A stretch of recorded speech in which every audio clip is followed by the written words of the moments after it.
Video की starting में हमें दो फिश को दिखाया जाता है, जिसमें से एक का नाम होता है मार्लिन और दूसरे का नाम होता है कोरल।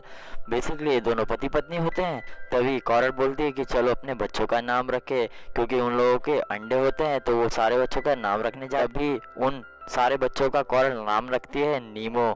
और फिर मार्लिन बोलता है कि नीमो तो मुझे पसंद आया। तभी वो दोनों हंसी मजाक कर रहे होते हैं कि एक मांसाहारी फिश आके उनके अंडों पे हमला कर देती है। तभी कोरल उन अपने बच्चों को बचाने के लिए जाती है, मगर नीमो भी जाता है, मगर वो बड़ी सी फिश नीमो को एक टक्कर में बेहोश कर देती है।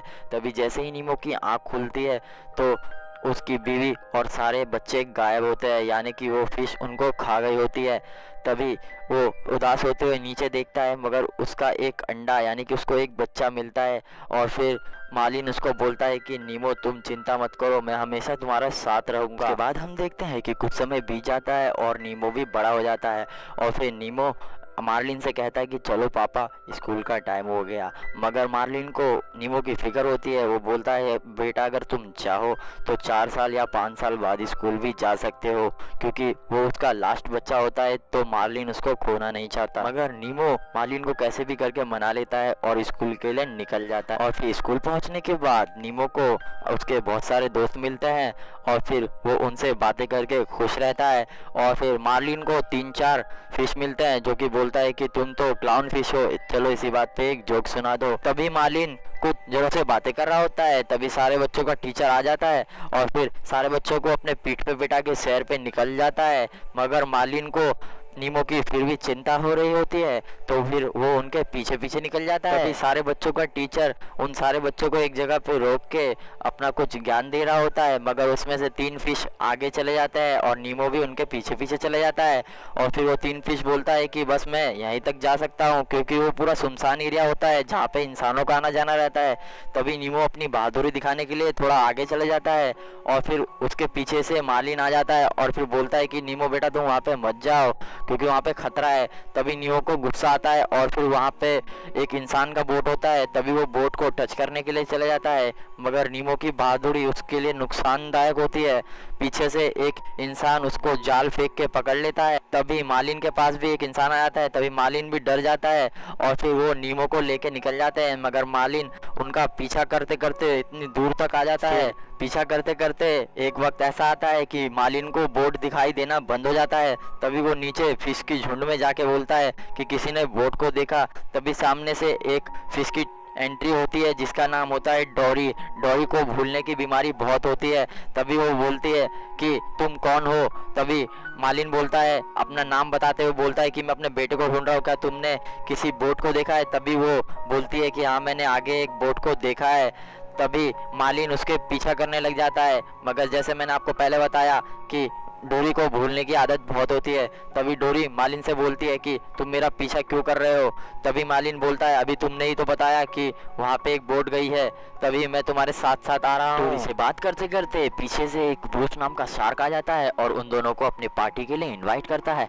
तभी उन दोनों को मजबूरी में उसके साथ जाना पड़ता है, मगर वहाँ पे आगे जाने के बाद ब्रूस के 2 और दोस्त होते हैं, यानी कि 2 शार्क और होते हैं जो कि इन तीनों का इंतजार कर रहे होते हैं। तभी हमें बाद में जाके ये पता चलता है कि वो लोग तो शाकाहारी, यानी कि वो बहुत दिनों से डाइट पे है। वहाँ सब लोग एक दूसरे को अपने से इंट्रोड्यूस करवाते हैं।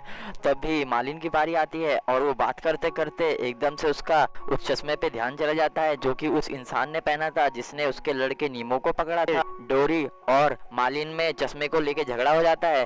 तभी डोरी को उस चश्मे से चोट लग जाती है, जिससे डोरी का ब्लड थोड़ा सा बाहर आ जाता है और जो कि ब्रूस के नाक में जाता है और ब्रूस को एकदम से मछली खाने का मन हो जाता है। वो मार्लिन और डोरी पे हमला कर देते हैं, मगर ब्रूस के दोस्त मार्लिन और डोरी की मदद करते हैं, यानी कि उन दोनों को बचाते हैं। मगर ब्रूस फिर भी उनका पीछा करता है और पीछा करते करते वो एकदम से एक जहाज खंडर में चले जाता है और फिर खंडर के एक लोहे को वो दोनों उसके मुंह में फंसा दे ही ब्रूस उस लोहे के सामान को फेंकता है। तभी वो बॉम्ब्स पे चले जाता है और वहाँ पे एक भयानक सा ब्लास्ट हो जाता है। उसके बाद हमें ये दिखाया जाता है कि नीमो को एक फिशिंग पॉट में बंद कर रखा है, क्योंकि उसको जिस इंसान ने पकड़ा था वो एक डॉक्टर होता है। पॉट में बहुत सारे और फिश और एक केकड़ा और एक समझदार फिश मिलता है जो कि वहां से निकलने के बारे में हमेशा से सोचता रहता है। दूसरी तरफ देखते हैं डोरी और मार्लिन का आँख खुलता है, मगर वो जहाज जो कि खंडर में तब्दील हो गया था ब्लास्ट के चक्कर में, उन दोनों के ऊपर गिरने वाला होता है। तभी वो अपने बचाव के लिए भागते हैं, मगर वो चश्मा छूट के पानी के नीचे यानी बहुत अंधेरे में गिर जाता है।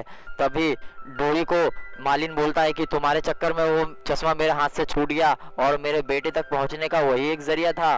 तभी डोरी बोलती है कि बस जब टेंशन आए तो गाना गाया। तभी वहाँ पे अंधेरे में वीराना मच्छी मिलती है जिसके सर पे लाइटनिंग जल रही होती है। तभी वो उन दोनों पे हमला कर देता है, मगर मालिन को वो चश्मा मिल जाता है और फिर उस चश्मे पे क्या लिखा हुआ होता है वो डोरी से पढ़ने के लिए बोलता है और फिर फाइनली उस चीज को डोरी पढ़ लेती है। बेसिकली ये उस डॉक्टर का एड्रेस होता है और फिर डोरी को वो ये याद कर लेती है। तभी मालिन उस चीज को याद कर लेता है। तभी हमें दूसरी तरफ दिखाया जाता है कि वो सब सारे फिश नीमो का स्वागत करते हैं, यानी कि अपने ग्रुप का हिस्सा बनाते हैं ताकि वो उसको उस फिशिंग पॉट से बाहर निकाल सके। और फिर वो जो समझदार फिश होता है वो बोलता है कि तुम चिंता मत करो, हम कुछ भी हो जाए हम तुम्हें मरने नहीं देंगे। और फिर वो एक प्लान बनाते हैं कि वो लोग कैसे बाहर निकलेंगे। दूसरी तरफ हमें डोरी और मालिन को दिखाया जाता है जो कि पूछते पूछते आगे बढ़ रहे होते हैं, मगर फिर से डोरी को सब कुछ भूल जाती है और फिर मालिन सोचता है कि मुझे इस सफर में अकेले ही निकलना होगा। तभी मालिन डोरी को बोलता है कि तुम बुरा मत मानना, तुमने मेरा बहुत साथ दिया, अगर तुम मेरा साथ न देती तो मैं यहाँ तक होता नहीं। तभी मालिन बोलता है कि बस मुझे यहाँ से अकेले कंटिन्यू करना होगा। तभी डोरी उदास हो जाती है और फिर वहाँ पे बहुत सारी मच्छी आती है जो कि बोलता है कि डोरी को कि ये तुम्हें क्या परेशान कर रहा है। तभी डोरी बोलती है कि नहीं नहीं, ये मुझे परेशान नहीं कर रहा। तभी वो उस एड्रेस के बारे में पूछती है कि उस डॉक्टर का घर कहाँ है। तभी उन सारे फिश को पता रहता है और फिर वो फिश उनको रास्ता बता देता है, मगर वो फिश ये भी बताता है कि जब दो चट्टान आए तो चट्टान के बीच में से जाना, बस उसके ऊपर से नहीं। आगे बढ़ते हुए उसी चट्टान का सामना होता है। तभी डोरी बोलती है कि बस मुझे ऐसा लग रहा है कि हमें चट्टान के बीच में से जाना चाहिए। तभी नीमो उसको फुसला के ऊपर से लेके आ जाता है, मगर ऊपर जेली फिश होती है जो कि करंट शॉक मारती है। तभी मालिन डोरी से बात कर रहा होता है, तभी अचानक से इतनी सारी जेली फिश आ जाती है कि वो उस जेली फिश के अंदर फंसने वाले होते हैं और अगर वो फंस गए तो यानी कि उनकी मौत पक्की होती है। तभी मालिन डोरी को बोलता है कि चलो हम गेम खेलते हैं कि जो सबसे पहले इसके अंदर से निकलेगा वो जीत जाएगा। तभी मालिन बाहर जाने वाला होता है, तभी वो डोरी को कुछ ऐसा बोल देता है जिधर डोरी उदास होके उधर ही बीच में फंस जाती है, मगर मालिन अकेला जाके डोरी को बाहर निकाल के ले आता है और वो दोनों वहीं पे बेहोश हो जाते हैं। दूसरी तरफ वो सारे फिश मिलके नीमो को बाहर निकालने का रास्ता ढूंढ रहे होते हैं। जैसे ही डॉक्टर जाता है वो अपने प्लान पे काम शुरू कर देते हैं। बेसिकली उनको पंखा होता है, उसके अंदर एक ईंटे को फंसा के यानी कि छोटी से गिट्टी को फंसा के उनको फिशिंग पॉट को गंदा करना होता है, जिससे वो लोग खिड़की से पानी के थैली के थ्रू बाहर नदी में जा सकते हैं। वो एक ईंट को फंसा तो देता है, मगर एकदम से वो ईंट हट जाती है और वो एक पाइप के अंदर फंस जाता है, मगर फिर भी सारे फिश मिलके नीमो को बचा लेते हैं और वहाँ पे नीमो भी बेहोश हो जाता है। उसके बाद हम मालिन को देखते हैं जो कि बेहोशी की हालत में एक क्रश नाम के टर्टल के ऊपर लेटा हुआ होता है। तभी जैसे ही मालिन की आंख खुलती है तो वो बोलता है कि मुझे मेरे बेटे को ढूंढने जाना है। तभी वो क्रश से बोलता है कि हम कौन से रास्ते पे जा रहे हैं। तभी क्रश बताता है कि तुम चिंता मत करो डूड, हम बिल्कुल सही रास्ते पे जा रहे हैं। तभी एकदम से उसको डोरी की याद आती है। तभी क्रश बोलता है कि तुम चिंता मत करो डूड, डोरी यानी कि जो तुम्हारी दोस्त है वो नीचे सही सलामत है। तभी मालिन डोरी को उठाता है और डोरी भी सही सलामत होती है। उन टर्टल्स के बच्चे मालिन के पीछे पड़ जाते हैं। तभी वो बोलते हैं कि हमें कोई कहानी सुनाओ। तभी मालिन अपने खुद की कहानी सुना देता है कि मेरा एक बच्चा है जिसको मैं ढूंढ रहा हूँ। तभी धीरे धीरे करके पूरे समुद्र में ये बात फैल जाती है कि एक मालिन नाम का फिश अपने नीमो नाम के लड़के को ढूंढ रहा है और उसको ढूंढने के लिए वो कुछ भी कर सकता है और फिर पूरा समुद्र चाहता है उसके लड़के से जल्दी मिल जाए। और फिर उसी बर्ड को ये बात पता चलती है जो कि नहीं, वो बर्ड ये बात सुन के उस डॉक्टर के पास चला जाता है। तभी वो खिड़की पे आके वो बोलता है कि नीमो का है, मुझे नीमो को कुछ बात बतानी है। तभी बोलता है कि तुम्हारे पापा ने पूरा समुद्र में हंगामा मचा दिया है कि वो तुम्हें पागलों की तरह ढूंढ रहे हैं, तुम चिंता मत करो, वो यहाँ पे बिल्कुल आ जाएंगे। और तुम्हें क्या पता है कि तुम्हारे पापा ने 3 शार्क से अकेले फाइट करी, मगर नीमो को लगता है कि उसके पापा नहीं हो सकते।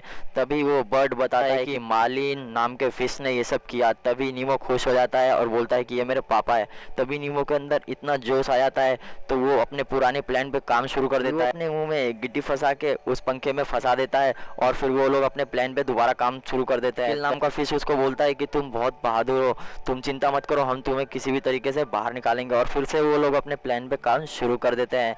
बस उन लोगों का प्लान ये होता है कि 24 घंटे के अंदर में इस फिशिंग पॉट को कुछ भी उसको गंदा कर सके वो गंदा करेंगे। दूसरी तरफ मालिन और डोरी भी क्रस के साथ आगे बढ़ रहे होते हैं और फिर वो फाइनली आगे पहुंच ही जाते हैं। वो लोग आगे बढ़ रहे होते तभी समुद्र में धुंधला धुंधला दिखाई देता है और उन लोगों को रास्ता मिलता नहीं है। तभी एक फिश जैसी कुछ चीज दिखाई देती है मगर वो एक्चुअल में व्हेल होती है। तभी डोरी को मस्ती सूझती है और वो व्हेल की आवाज़ निकाल के टाइम पास कर रही होती है मगर पीछे से एक असली का बेल आके उन लोगों को अपने मुंह के अंदर दबोच लेता है और फिर वो उनके मुंह में फंस जाते हैं। और हम दूसरी तरफ देखते हैं कि चिल और नीमो मिलके वो फिशिंग पॉट को बहुत गंदा कर देते हैं और फिर बोलता है कि नीमो को कि अब तुम चिंता मत करो, हम सब बाहर निकल ही जाएंगे क्योंकि फिशिंग पॉट बहुत गंदा हो चुका होता है। और फिर हम दूसरी तरफ देखते हैं जिस व्हेल ने मालिन और डोरी को निगला होता है तो उसके मुंह से बाहर निकलने की कोशिश कर रहा होता है क्योंकि व्हेल के मुंह के अंदर बहुत सारा पानी होता है तभी वो लोग उसके मुंह के अंदर जिंदा होते हैं। मगर व्हेल अपने जीभ को ऊपर उठा के उन दोनों को निगलने की कोशिश करता है मगर डोरी बोलता है कि चलो उनके पेट में चलते हैं। तभी मालिन बोलता है कि ये तो खुदकुशी होगी।